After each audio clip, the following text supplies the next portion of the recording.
My wife Alana and I were at an upscale restaurant when I noticed my oldest and best friend approaching our table. I quickly whispered this to my wife. "Terrence Landis is coming here. Remember I told you that he was my best friend since second grade? This is true, but be very careful with him. He is a big lover of women." "Fortunately, I should be safe," Alana answered quietly. "Isn't he that friend of yours who is very rich?" I nodded to my wife and stood up to shake Terrence's hand. He hugged me tightly, like a bear. It was a little awkward in such a public setting. "Tim, damn glad to see you again. It's been a long time since we spent time together," Terrence stated, slowly looking Alana from head to tits, lingering on her impressive breasts. "May I assume this is your charming wife, Alana? I was in Singapore when you married her, but I sent a gift. Hope you enjoyed it." "You're the friend who sent Tim that new pickup truck, aren't you?" Alana exclaimed, standing up and holding out her arms for a hug. "Alana, this is my best friend Terrence," I managed, as he politely but firmly pulled me aside to embrace Alana in his arms. "Terrence, meet my wife, Alana. I told her a lot about you. You never mentioned that he was so tall and handsome," Alana quickly pointed out, hugging Terrence longer than I thought was appropriate for a married woman. "What brings you to Daytona, Terrence?" "I just bought a condominium in the dunes, and I'm renovating it. I'm renting a room at a local hotel and just came in for dinner alone." "You bought a condominium in the dunes and are renovating it? They are practically brand new." "I can't imagine what could be changed there," Alana answered. "I heard that the price of the smallest ones starts at more than $1 million. "It's true," Terrence agreed. "However, their bedrooms are small. They seem tight to me. Fortunately, there was a free penthouse and I bought it.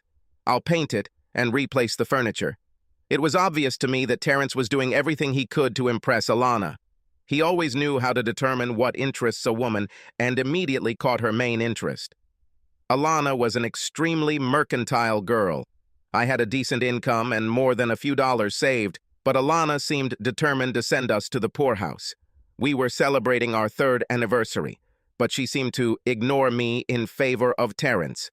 It was so obvious that some of the visitors looked in my direction with obvious sympathy. "Looks like the waiter is bringing our food, Alana." "We should take our seats and eat while it's still hot," I reasoned, thinking that we could focus on each other again. Alana didn't dispute anything I said, but she upped the ante just by looking at our steaks. "Terrence, you should join us. Tim always speaks so kindly of you, and I wish I could get to know you better. My husband's best friend is my friend too. I hate to intrude on a romantic dinner," Terrence began as I nodded in understanding. "Nonsense," Alana immediately intervened. "Waiter, Terrence will join us for dinner. Could you set the table for him? Thank you very much." The waiter turned on his heels and went in search. In less than a minute, Terrence was sitting at our table and monopolizing the conversation. I managed to win a game of solitaire on my phone while he and Alana discussed anything and everything. I largely ignored their conversation until I heard Alana address me. "Tim, we have 2 free rooms. Why don't we ask Terrence to stay with us? You 2 guys could continue to make up for lost time. Terrence will have the opportunity to sample home cooking. His apartment will be finished in about a week. This will not be an imposition at all." I was stunned by Alana's statement. Did she think Terrence would like her cooking? I had no doubt that she would order very expensive takeout from very nice restaurants and then serve it on her best china. Knowing Terrence as I did, I was pretty sure he'd be dining at the Y by the end of the week, except that it would please any connoisseur of fine cuisine. My first wife, Helen, died after 22 years of marriage. He and Terrence were great friends, but I never worried about them acting inappropriately. Helen was as reliable and devoted as a wife could be.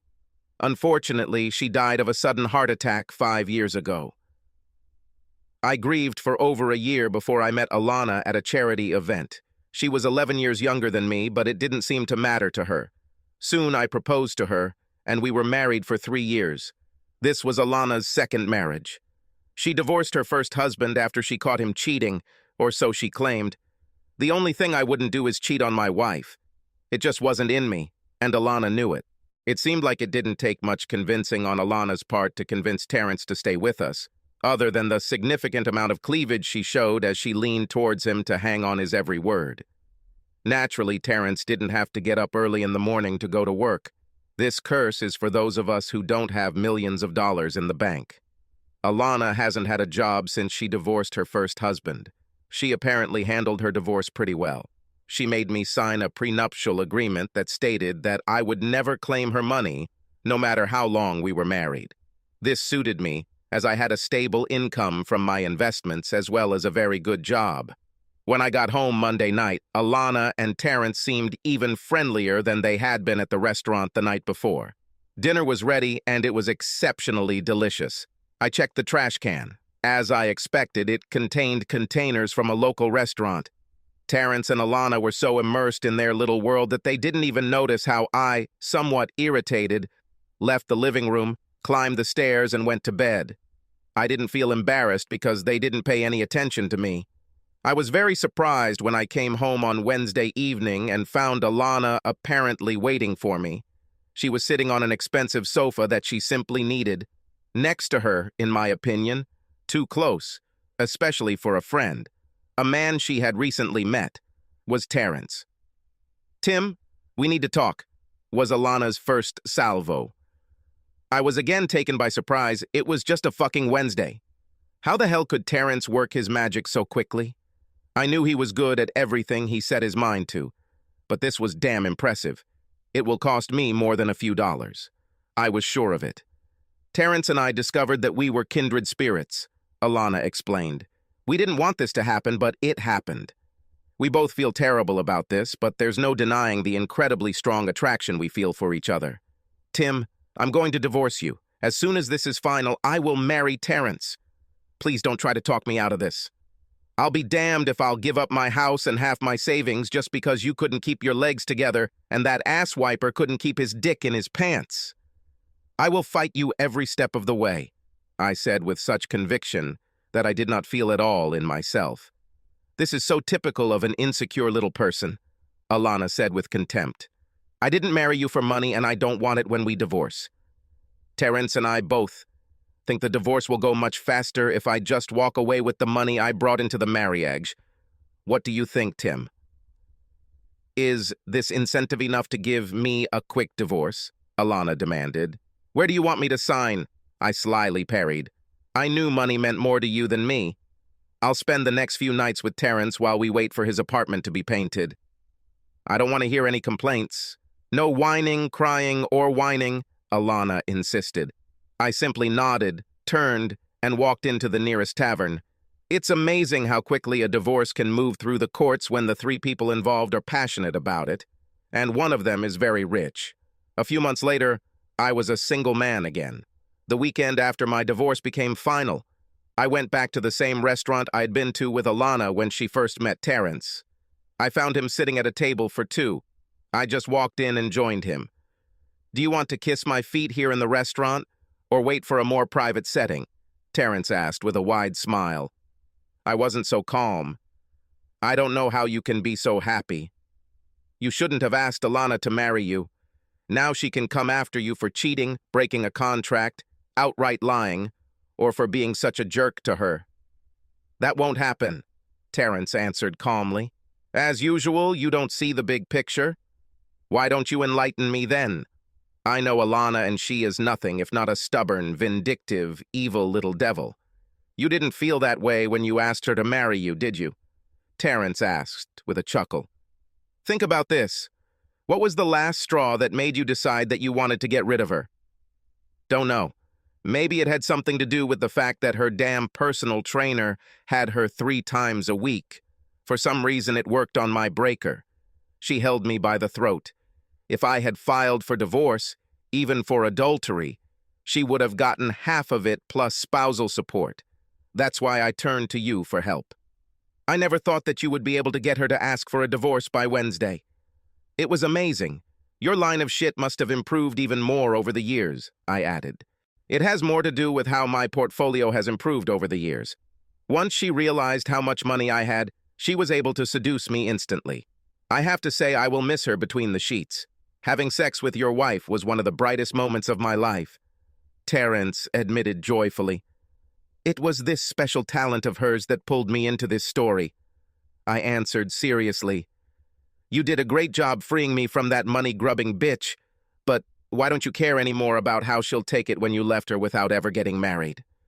She can figure out the whole plan. She may be a whore, but she's smart. Remember I mentioned the big picture? Terence asked. As an engagement gift, I gave Alana a weekend at the Ritz, with a spa day included. You're an idiot, I spat at him.